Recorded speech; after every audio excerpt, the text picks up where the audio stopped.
Ассаламу алейкум достор. Бузулмаган каймакты көрдүңөр беле? Но каймак 2 жумадан бери жатат. Бузулбайт экен да, эч нерсе болбойт экен. Алып туруп аралаштырып койсоң, кайра эле сип-свежий көрүнө берет. Эмне болду экен деп окусак, эмне деп жазылып турат? Жасалма сүт майы деп турат. Ойлонуп көргүлө. Жасалма сүт майы. Жанагы Индонезия, Малайзиядан ташыган эң арзан пальмовый жир деп коет. Пальма майын ушул жака кошушат, мороженыйга кошушат. Ал болсо адамдын денесинде калат. Ар кайсы жаман ооруларга алып келет бир туугандар.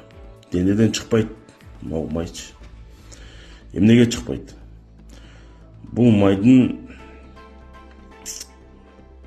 тарашы жок болушу 41 градус. Адам денеси 41 градуска чыкпайт. Бир гана ооруганда эле чыкпаса.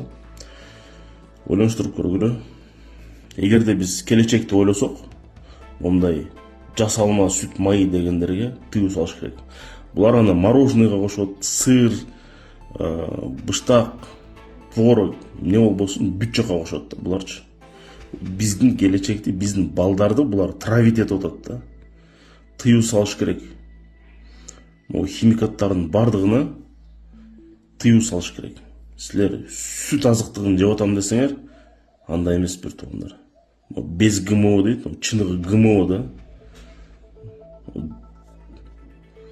Пальма майы деп, жасалма сүт майы эмес, пальма майы деп туруп жазыш керек да. Кээ бир мамлекеттерге тыюу салынган бир туугандар бул нерсеге. Бизде да тыюу салыш керек. Онда уяту жок компаниялар колдонбой тургандай кылыпчы.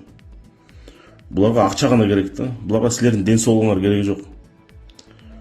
Буларга акча гана керек. Жасалма сүт майы. Сүт майы деген бар. Кантип жасалма болушу мүмкүн? Бул бир гана жанагы пальма майы деген сөздү өзгөртүп, ушундай өздөрү ар кайсы нерсени ойлоп жазып беришет да. Но 2 ай турса да бузулбайт холодильниктечи.